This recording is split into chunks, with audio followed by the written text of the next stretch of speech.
Are we recording? We are recording. What's up, everyone? Thank you all so much for coming back for another video. I appreciate you taking the time to do so. I hope you have had a great holiday, whether you celebrate Hanukkah, Kwanzaa, or Christmas, no matter wherever you are in the world. And I'm pretty sure you all have seen my latest short that I did. If you haven't seen it yet, go back, check it out. It'll explain a bit where I was exactly. But this video is going to be reflections on 2020 and just talking about the difficult things and the great things that occurred throughout the year. So with that said, make sure to subscribe if you haven't done so yet. My name is Dooley. I'm a graphic designer and a self-taught calligrapher.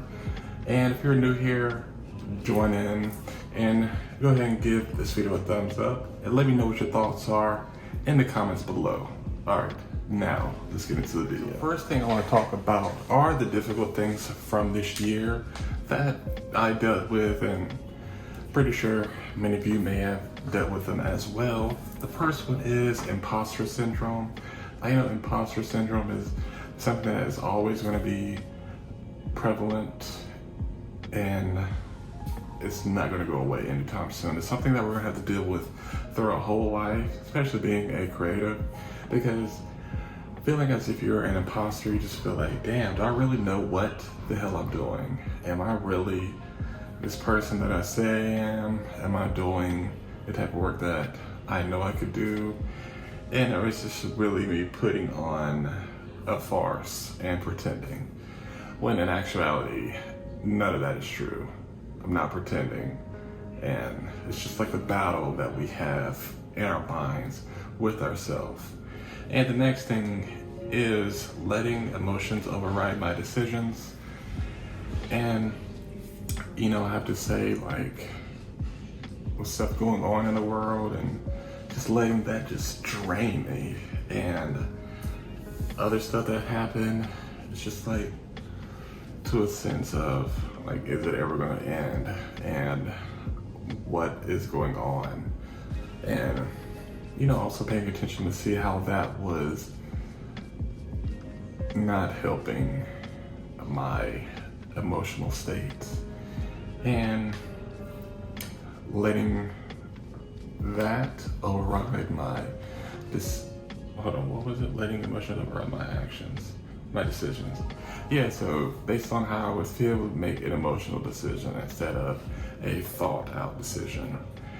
And the last one is procrastination on work. This, oh my goodness.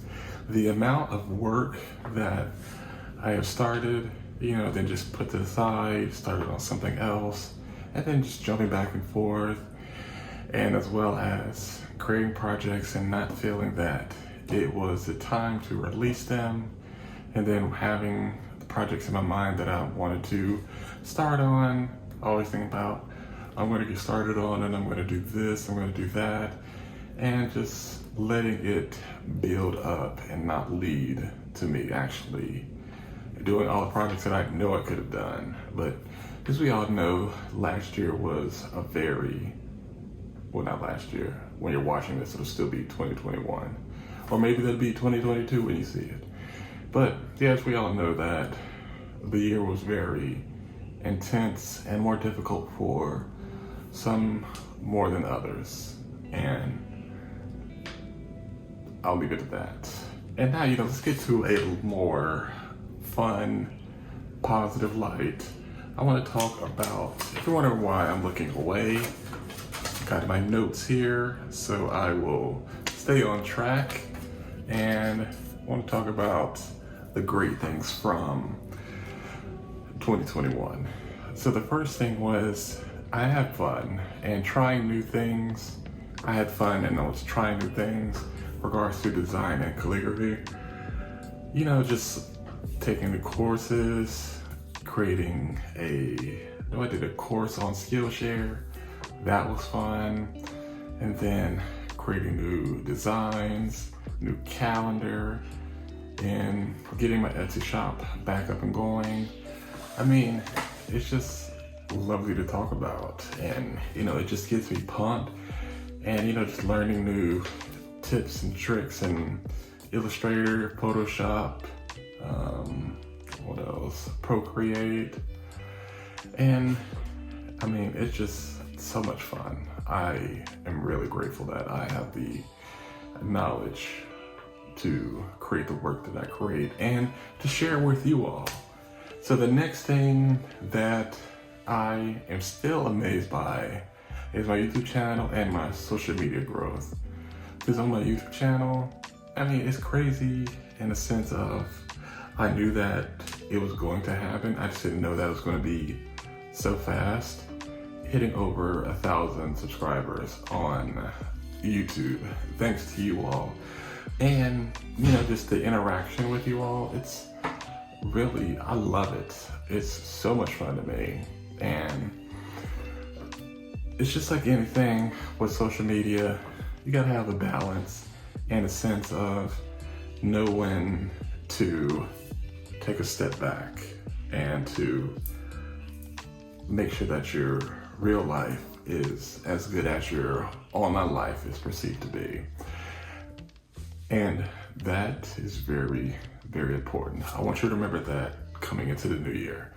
And the last one is I became more confident in my process and my work.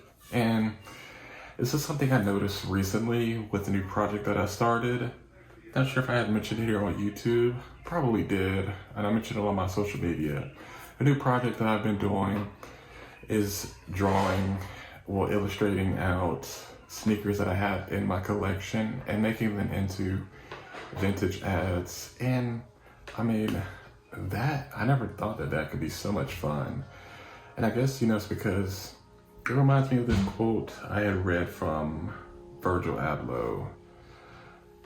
And it's not exact, but it's something almost similar when he had said, I design the things my 17-year-old self would have loved.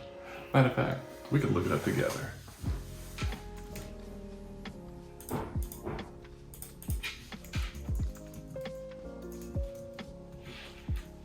There we go. Yes, I always try to prove to my 17-year-old self that I can do creative things I thought were impossible. And to me, that, I'm just like, I never thought of doing stuff that way. And as many years as I've been designing, it's like, why wouldn't I? And, you know, recently I did a deep dive. I wouldn't say like a deep dive. Went down like a rabbit hole of just seeing the stuff that Virgil had designed for Louis Vuitton and seeing like stuff related to skateboarding. I'm just like, man, that is so cool, because as many years as I spent skateboarding, I mean, if I was in the position to be the head designer for Louis Vuitton, of course, I would, you know, experiment and have fun with other stuff. And, you know, in the sense of like skateboarding, doing like, I mean, I would even do like bedspreads, pillows, maybe even furniture, you know, just as an experiment and to try. But that is pretty much it, my little quick reflection on 2021.